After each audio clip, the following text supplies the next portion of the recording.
of the general hospital, where the psychiatric examining rooms could be found, was steeped in silence. It was said that the surgical department and the emergency room had been in quite a state since the earthquake, as injured people who had lost consciousness due to the seemingly baseless symptoms were carried in one after the other. But in the psychiatric ward, it had nothing to do with that, and if anything, patients visiting for a diagnosis finished earlier than usual. In a few days, perhaps potential PTSD patients would come pouring in, but for today, at least, the psychiatric department had run out of scheduled appointments. Nurse Hazuki Shino realized that she'd been working here since the previous day's night shift, with hardly a break. She was hungry as well.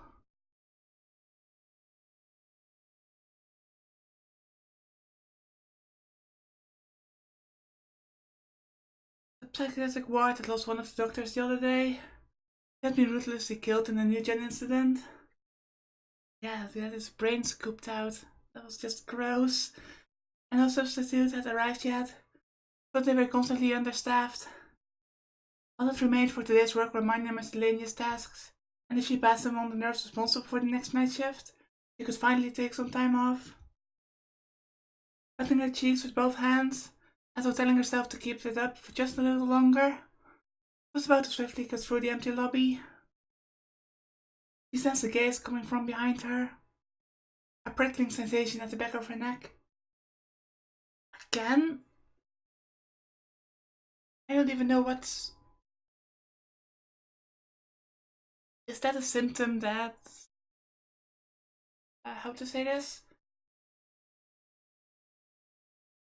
Is that a symptom that a possible delusion or altered perception is about to happen for that person? I don't know. Whose flesh rose on her arms with a shiver. She automatically turned around. But all that continued beyond there was just a silent corridor. No one was there. Huh? 看護師さん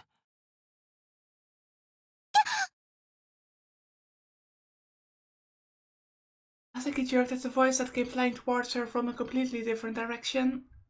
One man stood alone in the lobby she convinced herself was empty, and he'd called out to Hazuki when he spotted her.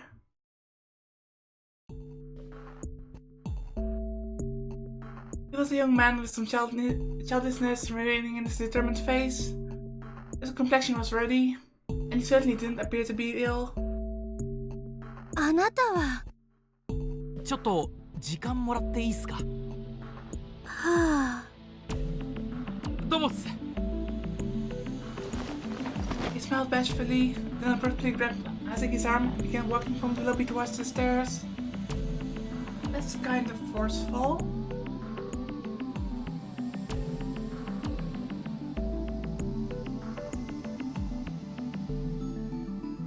Still seeing Hazuki's confusion, the man, Suba Mamoru, pulled a black ID book out of his breast pocket and held it up a little demurely.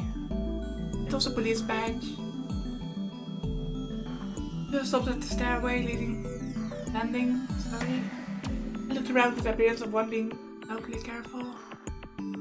それでお話って Hazuki, who still had work left to do, looked a bit restless.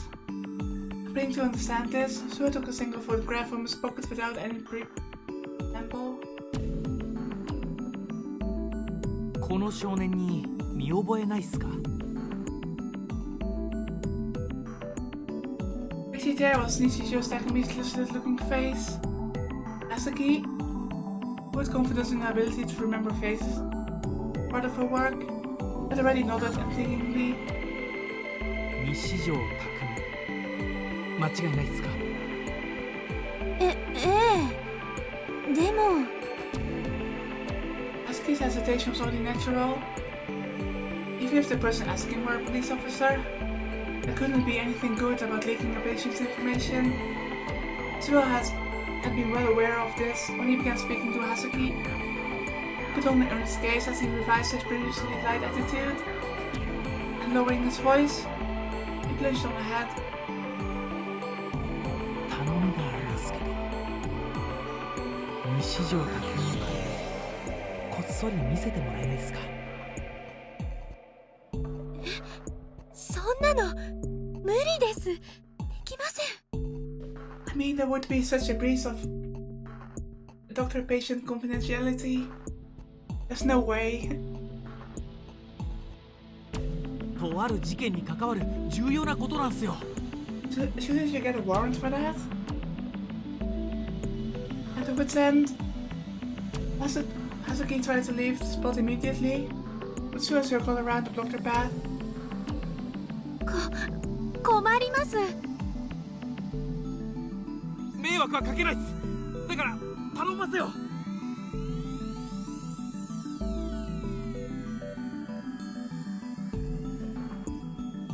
Suha fell to his knees standing there and began prostrating himself. やめてください。本当に無理なんです。これ以上犠牲者を出さないためにも。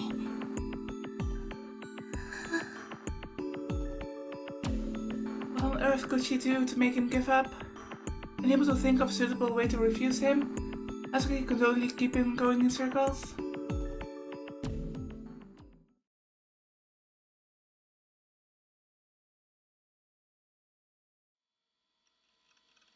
I was a little dazed after parting with Senna, but soon I returned to myself and dashed back here. Happily, I didn't encounter either Shogun or Yua. In the end, I'd gone home without meeting Rimi. Because of the commotion over ISA in the midday earthquake, school must have cancelled classes early and sent the other students home. If I waited a little longer, maybe Rimi would come visit me. Until then, I probably had no choice but to endure the fear on my own. To continue averting my eyes from my anxiety, I decided to use my recovered PC to gather information. The little light on my cell phone, which I've left next to the monitor, was blinking. When I opened it, I had a new email. I thought maybe Rimi had contacted me, but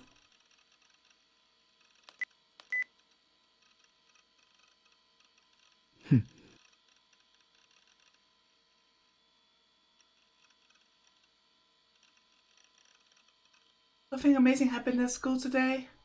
Someone tried to kill herself by jumping off the roof. It freaked me out and I was really scared. I wonder if she's okay. Were you at school when it happened? Oh, and the earthquake was unbelievable too. It made my head super double ache. I wonder what it was. So she's kind of enjoyed being part of the peanut gallery. Congrats to her. I didn't send a reply, of course. I had to go out looking ISA up online. As before, I couldn't connect to Phantasm's official homepage. No online newspapers had reported on her. Well, must have their hands full with the earthquake that had rocked Shibuya, and they probably couldn't be bothered with the failing suicide attempt of one indie band vocalist. At the moment, I didn't have any way to find out whether or not ISA was alright. Much more information had been determined with respect to the earthquake since the last time I checked. The number of deaths has risen up to 118, and there are currently over 300 injured. To think that the fatalities would exceed 3 digits. The epicenter was in Shibuya, and surprisingly, casualties were almost wholly restricted to the Shibuya region. The earthquake had been magnitude 5.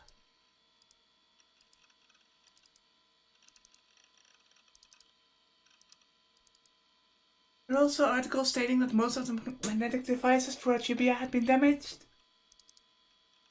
When I had considered the fact that there were so many other people out there who suffered through tragedies like mine, frustration surged up in me yet again. It was a tragedy indeed. My precious Mo art collection and my RK save data would never come back to me for all eternity. In any case, I couldn't think of it as having been an ordinary earthquake. It was utterly abnormal for there to be 118 deaths. That abnormality, of course, had become a hot topic on the net.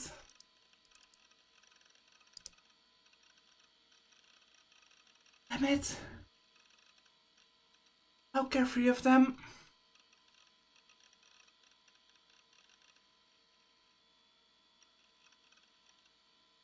I thought back over the moment of the earthquake. At the time, an astounding impact had struck me. A sensation I'd never tasted before in my life. As though my head were boiling, as though it were exploding. Having to take something like that, it wouldn't be odd if you died from shock.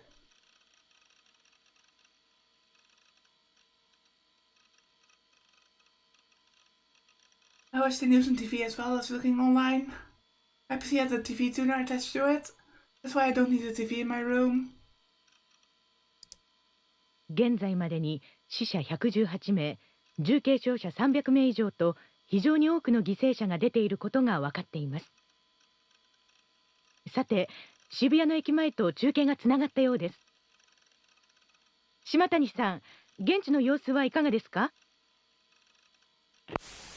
？2005年に同じように震度5の地震が東京であったんですよ。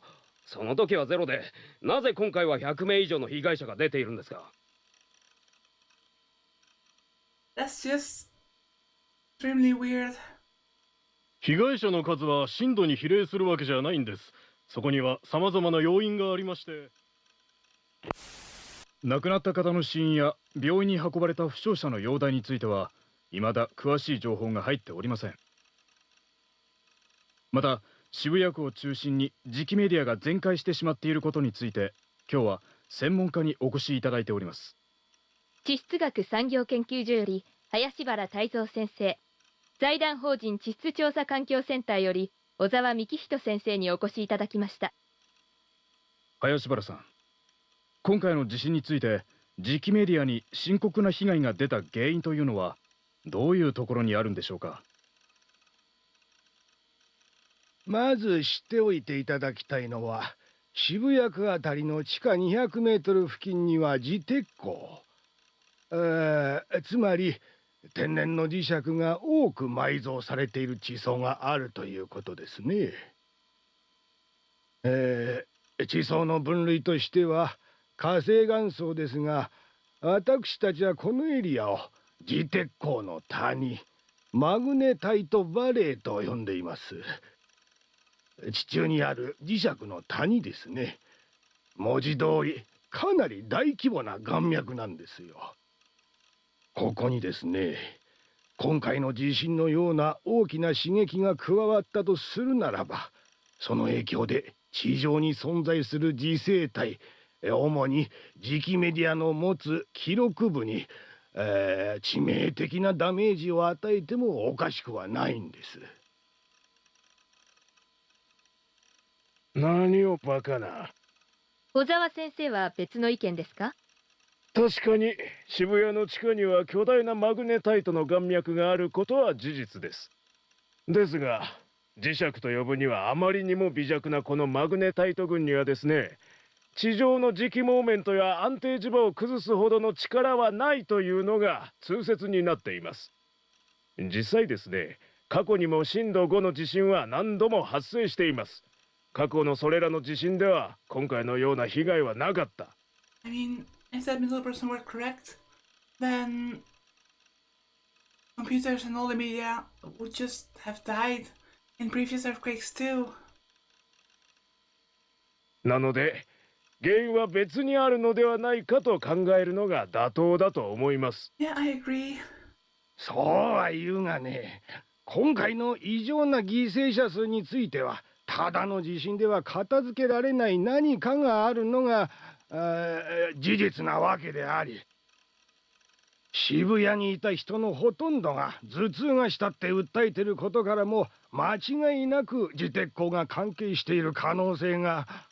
地場ごときで100人も殺せると主張するおつもりですか？それではここで CM です。結局詳しいことは何も分からずか。Completely disregarded how, right after the earthquake, a vast white cloud had risen over Shibuya as well as the fact that the sky had turned white. So at first, everyone had made sure to report about it. Also, that's the thing. It's really convenient to just wipe out every computer or media right after that happened so that there would be no proof of it. That's a way to advantageous to the ones that caused it. It creeped me out the way they acted as if it hadn't happened in the first place. And there isn't any proof of it.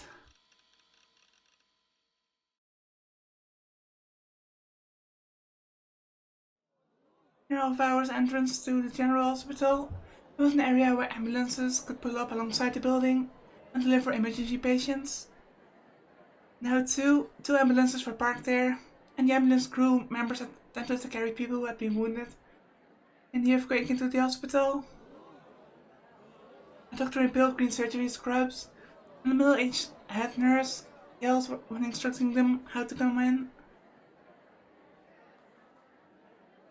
The number of patients awaited treatment had already sat down in the area in the off-hours entrance, demonstrating that the doctors were having trouble getting to everyone.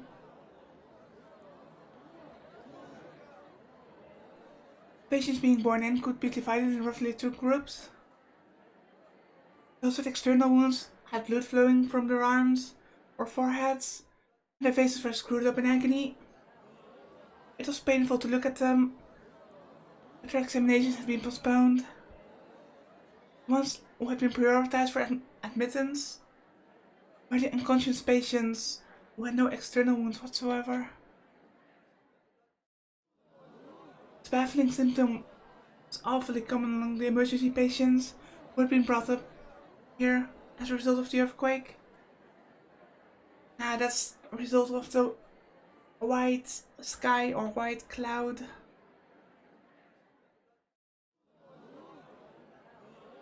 was a phenomenon that hadn't been witnessed in previous large earthquakes, and the doctors had yet to determine the reason for their unconsciousness.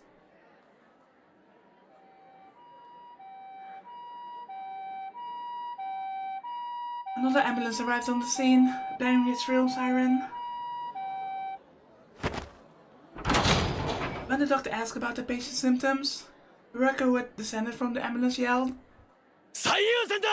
"Oh?" He gave no other explanation. Normally, this would have driven the doctor to complain.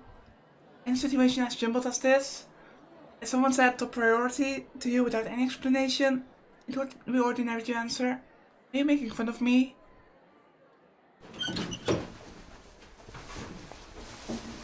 Unexpectedly, however, both the doctor and the head nurse nodded at once. They helped bring the stretcher down from the ambulance. Ishimoto Ayase lay on the stretcher as though sleeping. Unconscious, I mean. He groaned faintly.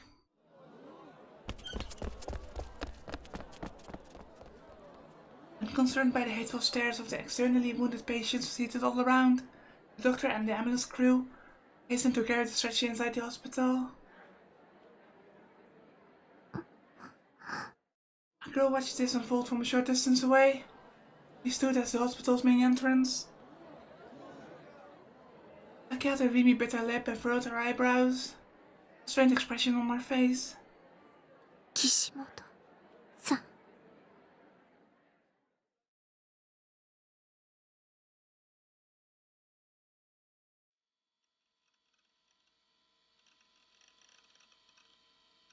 The earthquake concerned me, but I was even more preoccupied with the thoughts of Shogun. Though my migraine had mostly gone away, anxiety continued to dominate my head, and being alone made me grow more and more depressed. I had yet to receive any form of contact from Mimi. I tried calling her, calling up her voicemail again. Even so, up until now, Mimi had invariably come sailing to wherever I was and reassured me, saying, "It'll be okay." Why wouldn't she come for me today? Hadn't she told me she would always stay with me? I ground my teeth and immerse myself in redoing my PC settings to elude my insecurity. I start by fixing my email and configuration from the ground up. Since I hadn't touched it since I first tweaked the settings, I didn't remember how I liked to have everything arranged. I had to begin by finding the instructions for my email software and ISP.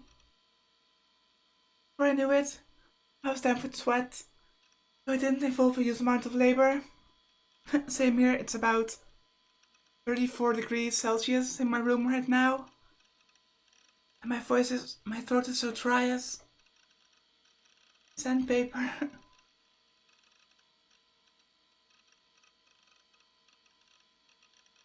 Many times midway through, I wanted to throw it all away in irritation.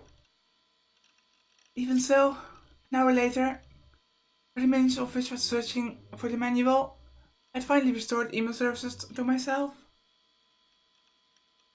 I immediately checked my mail. メールだよボケナス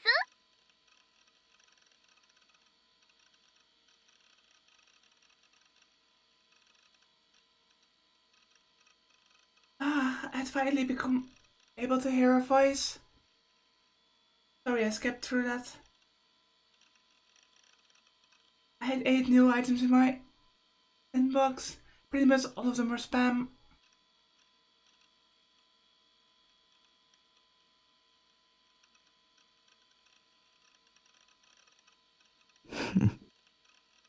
Mixed in with the spam, there was a mail with a subject line in the sender. It caught my attention.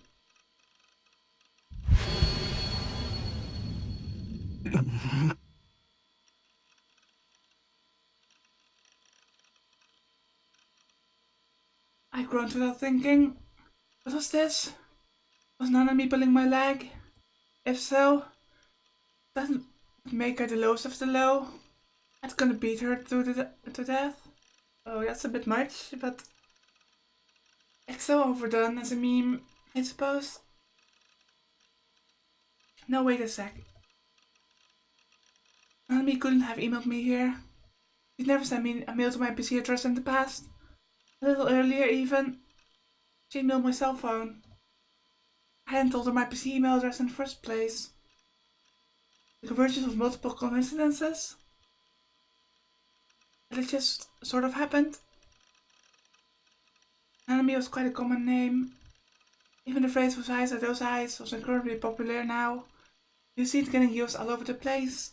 Yeah, it's basically a meme right now.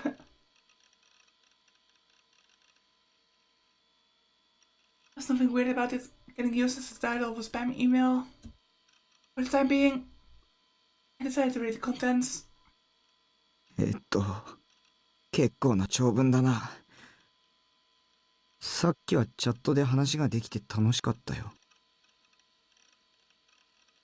ちなみに送信者の名前はダミー。Really? 僕の名前は将軍だよ。Oh, damn it. え Shogun, you mean? 将軍が僕のメアド知ってるはずが。It might be because I've just been playing too much Steins but I still think that somehow Shogun is a alternate Takumi of some sort. Because he knows too much about Takumi that he shouldn't be able to know. Plus he's trying to guide Takumi in doing certain things. But what if Shogun were recording my thoughts? That could work too. Especially my email address. I'd be easy as spy for him. 嘘でしょ。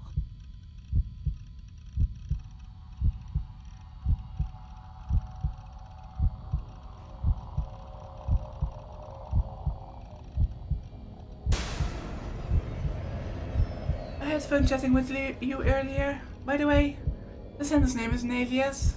My name is Shogun. I'm so glad ISA-san was rescued. I thought perhaps I'd use her as a victim in my next new gen creation. Though he is the new gen criminal. But suicide is fine too. How very like you, Takumi-kun. To hit a new high score.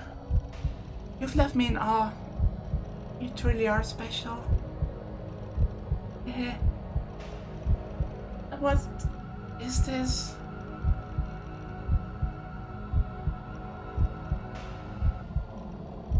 Oh no. No, no, no, no, no, no, no. Don't do anything to Nanami. Now, next up is Nanami-chan. It would be nice to see a dramatic development involving siblings. But thanks to the earthquake, Shibuya is currently in a rather brutal state. It's up to you whether or not you'll be able to reach a conclusion. So touching. So send that all flying away. Huh?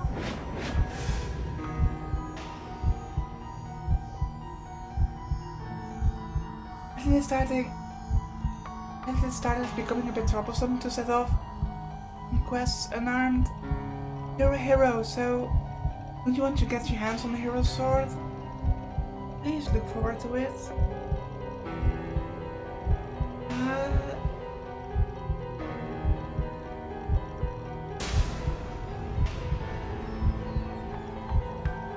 This game just keeps getting more and more interesting. As I read the whole message, its intimate tone became conversely terrifying. He's crazy. God. Let's start the Nanami-chan rescue quest. What? I'd like you to come to the roof of Oak Front at 9 tonight. I'm planning to get you on TV, so please be sure to look properly heroic. Yes. On a side note, have you accepted my present? What present? I need some things like quest and high score. It almost made it sound like a game.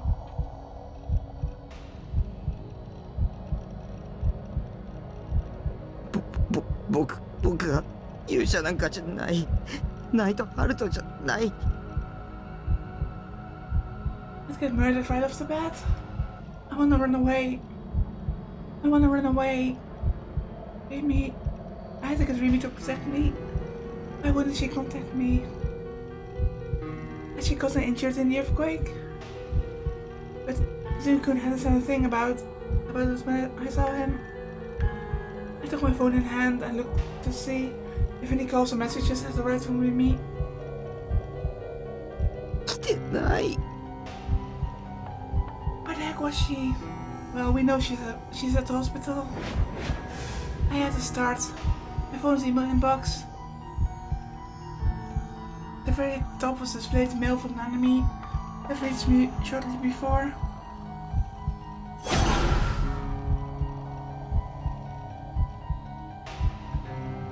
Nanami, was she okay? Let me read the message from Shogun one more time from the start. Now, next up is Nanami-chan. Let's start with the Nanami-chan rescue quest. Yes. What does this mean? Now, better try calling Nanami. I opened my phone's address book. There are only 3 recorded numbers. However, home, Remy cell, and Nanami cell. Every single time I've come across each other, Nanami nagged at me to call her. There was no helping it, so this time I'd call her for once. So be good about it and pick up. If you don't, I'll never call you again, okay? I won't let you make excuses. Like something about you getting hurt and trapped in the place during the earthquake. I pulled up Nanami's number, pressed the send button, I put the phone to my ear.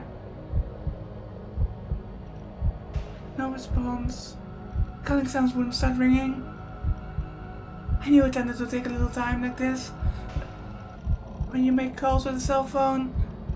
But right now, that length of time seemed to last forever, making me horribly irritated. 早くしてよ。よし、繋がった。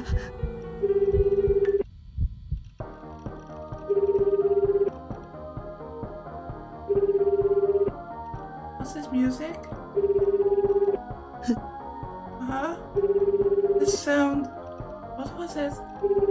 I just remembered to take my cell phone far away from my ear.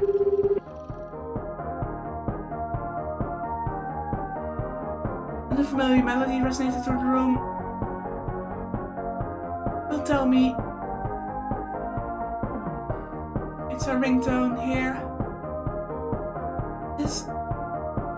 Could it be a phone's ringtone?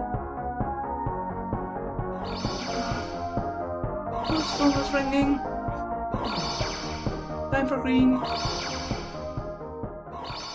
In terms of the timing, no matter how I thought about it, I shook my head.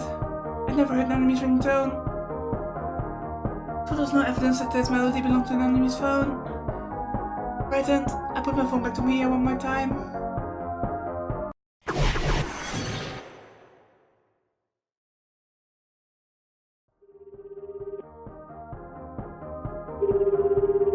I still don't know what those flashes are. I'm curious to know what it is. Also, I'm really tense for some reason. Maybe it's just because of the heat in my room. Nanami still didn't pick up. Please hurry up and answer. I'd connected. ナナミでしょ。返事しろよ。今どこにいるんだ。大丈夫なの。何か言って。ナナミ。実は。Huh? Something about this was strange. Like I was hearing Nanami's voice not merely from the phone, but also from close by me. Is she in the room? お前、一体どこにいるんだ。上 I looked up without giving much a thought to it. I saw a human figure move atop of the bed. Wriggling in that narrow space, sending my mountains of piled up arrogant boxes tumbling. Surely not. そこにいるの。 How? Why? Questions? 見つかっちゃった。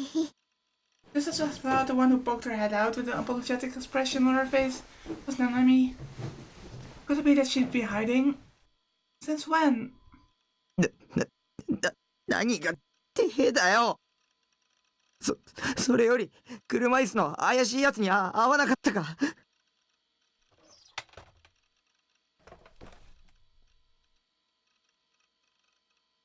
I scrutinized Nanami all over as he descended from the bed.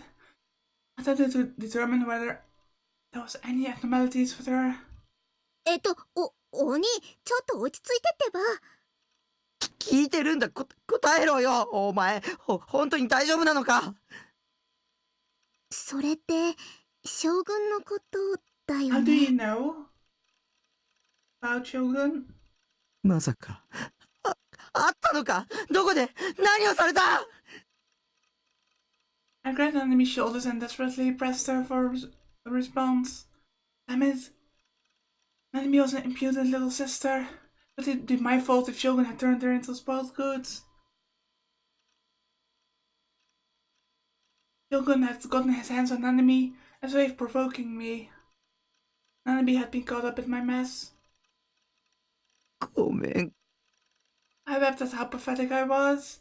I had caused trouble not merely for myself, but also for those around me. A harmless attack of my ass. I was scum. I was garbage as a human being, not to mention as a brother. 鬼、泣いてるの？もしかして、ナナのことを心配してくれてる？ごめん。僕のせいで。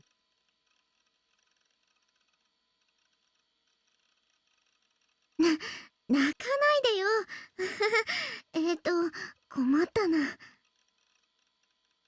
実はあの将軍のメール、ナナのいたずらなんだ。 What? は I didn't understand what Nanami was saying. I became dazed. Also, this is a green illusion, so this might not be reliable information after all. つまり将軍ってナナだったの、最初からずっと。 No way. お兄があまりにもナナの相手してくれないからちょっとからかうつもりでつい。だからね、ナナは誰にも何にもされてないし全くピーピーしてるよ。お兄が泣くことなんてないの、わかった？お前 I'm not buying it since this is a delusion. I was relieved. Even his knowledge of the deception made me think how ridiculous. Let's look around with me, being reassured made even bigger tears come spilling out of me. ふざけんなよ。